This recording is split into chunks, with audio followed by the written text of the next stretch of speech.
Tala Fou whapoponga momo Tala Fou mai le si ufonga le lau moa mo le nei tai au luas fultolo Januari lua whelua 5.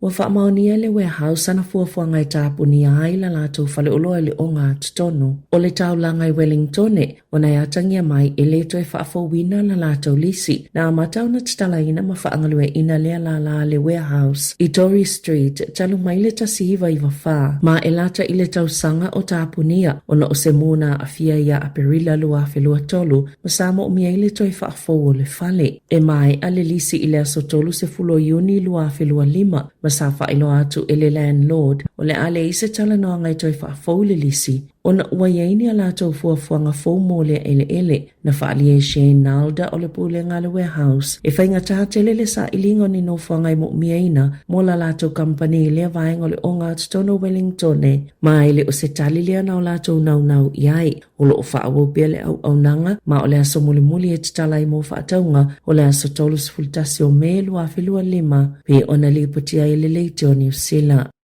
Wa yele fofanga le NZ mi lea yana le New Zealand Herald i whaamalolo i ngāluenga i tolu se fuluvalo. A o toi whaatulanga iana ngāluenga fau, sa wala awina se fono le tai awana nafi, ma whailo atu waile au whai ngāluenga fofanga le NZ mi e au fiele New Zealand Herald, Business Desk, ma le New Stock Set B. Wa ye fo ile fofanga i whaalawilo ma whaititia ni Tala Fou, ai mata i tū tala mwhana fiso ta i matangata whaalongolongo. Wala whaopopo na inivesi i tapo videos o ngā luenga i o le awaea ua tā ua o le au fia ia wanoa e sfulwha o e whaia li poti ma wanoa e lua sfulwha o e tāpena i na Tala Fou. E lua ni a wanoa whai ngā luenga le New Stock Set B. O le aleto iei ni se suitula ngā tu iai. Wa atole maasina talo na whaamaonia le NZ mi e whapeo le atapunia ni nusi pepa i se fulu wha ma o le a awhie ngā luenga e tu samale tolu se fulu. E to o tolu se lau leo whaingo tu stalo lo ngā lulue le Herald, Business Desk ma le New Stock Set B.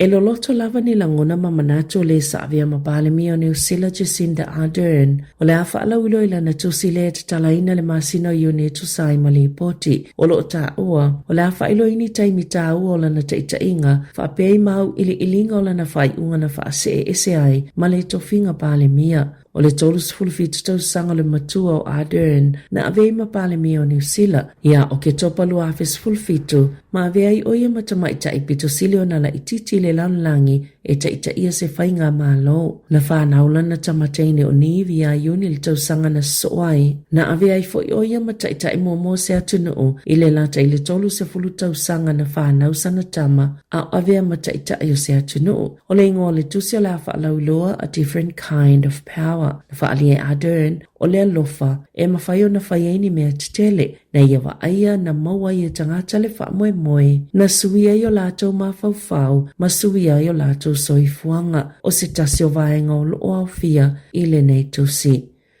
O se taimi pito sili leana mawala lo il foi numero tangata mali liu ilungo a wala titele i tutono Wellington. Talo mai le tolu siful fatau sanga ua tuanai. Wa whamawina e whaapea e to ono na mali liu i ta wale la vivea i Wellington i le luafe luafa. O le luafe sifulu 5 ma le luafe sifulu. Na pito mawala lo il numero tangata na mali liu i awala i tutono le laumua e ta ito a sifulu. O kapiti Wairarapa ma le taulanga i Wellington.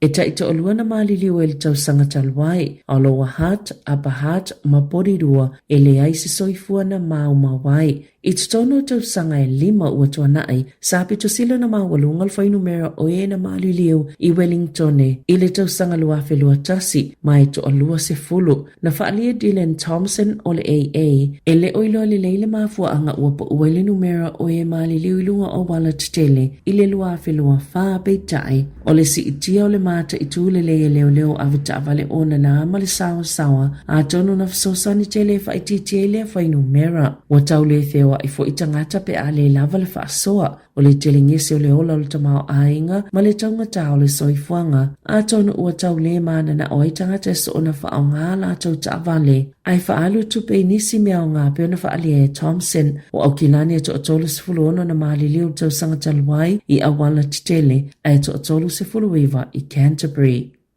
E lunga la ititia tolu se lau 5 se fulu leo fa ingo tangata na maua visa, po ni sa ili ngā fufo fa apitoa i New Zealand ili afalo na lua al tau sanga talwai, ma al to tele lava e mai atu no ol Pasifika. O le medical treatment visa ta visa, e mo tangata talu sanga ini tongi fitinga pio fa alielo fisa femalanga inga New Zealand, e tolu se lau 5 se fulu tolu visa, na tu ina atu ile vao le aso momo iulai, ma le tolu tasio te se mal tau sanga talwai, o isi talu sanga ilua se fulu tolo sa le Italiaina o ngase sa talo sanga ina ia visa muni tonga fitinga e au fiili ka nesa o le toto fa pia tonga fitinga e mwhaina mawaini tamaiti ngase o le fatu fa pia mamata e fa atupe lava ngase ona tonga fitinga vanga na wa yeini sifetu na inga fa apitoa mai mawhai ona nofo i New Zealand mo se umi e ono masina. E pito i tele tangata Sāmoa e talo sanga mo ia visa a whai ele mo e tangata Pasifika tonga fitinga mo mia ina i tutono lato watunu o e ono mawhai ona tutongi a lato whai ngā malo pe wha atupe ina fo i ele fisosani wha apitoa New Zealand pe ona wha ailo e leo fisa whemalanga inga a New Zealand.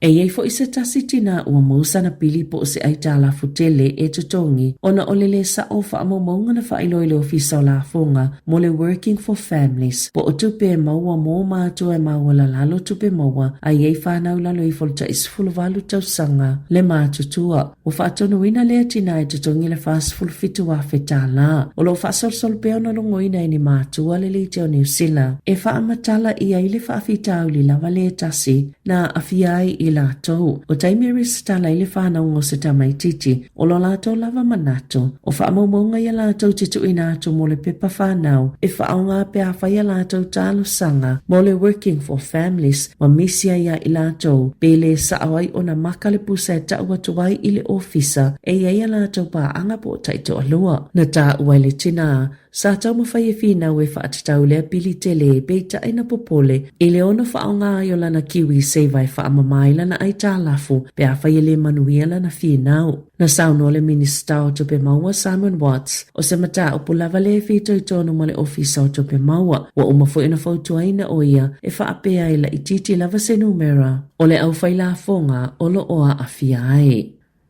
Wa sauno le minista o tope Nicola Willis ilona tulanga fo le minista mo le whaatao lo langal tamau ainga e avela na whaamua mua lava ili si itia leo le numero o turisi o lona tofinga fo ua whaapopo isia na matata o le aia tanga iai pe whaapefeo na whaatao laola le tamau ainga ina ia avea New Zealand mātunu e tosina mai iai tangata e nono fwai le lumanai wanga ia to le tau le soifuanga i sa tūlanga wāti le mawhaio na pule ina peitai o lo iai bea le GDP. Po leo te lengo tamau ainga mayona vaenga ese ini tūlanga whaale tonu mai le māsina o te sema ma e te tawana tue lauli liu tu la fono. E mawhai ona whaapopo ina le numero tu risi po tangata ta whao mai whafo. Pe a wawe ona whaatino le whaanga solonga o visas yasi. Ma ua mai a fwy ona tala noa le minsta o whemalanga inga Erica Stanford. Ma ta whaio ia sa tau aveina Melissa Lee. Le na whaase ese mai le kabineta ia a perilo le tau sangatalwai. Ma toi whaamalolo ese mai isi uma ona ma ta whaioi. Wha minista sa totoe ai.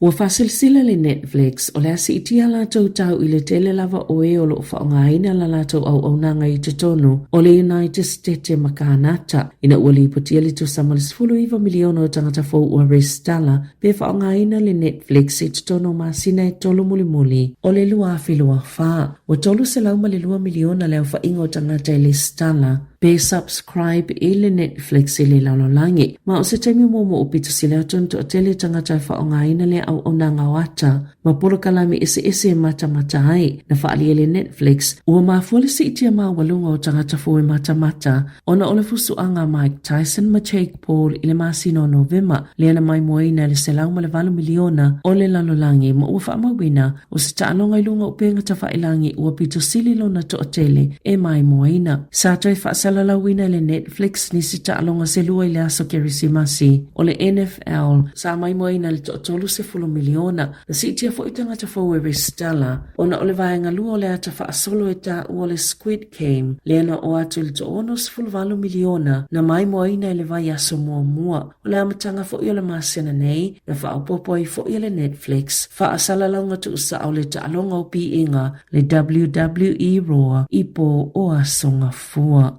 Ita alonga na faya ina le panga so ifefiloi a Erin Routleaf ma Michael Venus o New Zealand o le mixed doubles ile isi ta alonga o wefa pito ilonga le ta amalisanga tennis tele Australia sa faya ina Routleaf ma Venus ile panga Australia o Olivia Kadeke ma John Pierce e ono ile fa ono ile fa. Ai ipanga ta ito olua ta maitai o le ata aloi Routleaf o New Zealand ma le na panga kanata o Gabby Dabrowski ile semi-final ile so masuwe isie o Taipei ma Helena Ostapenko o Latvia.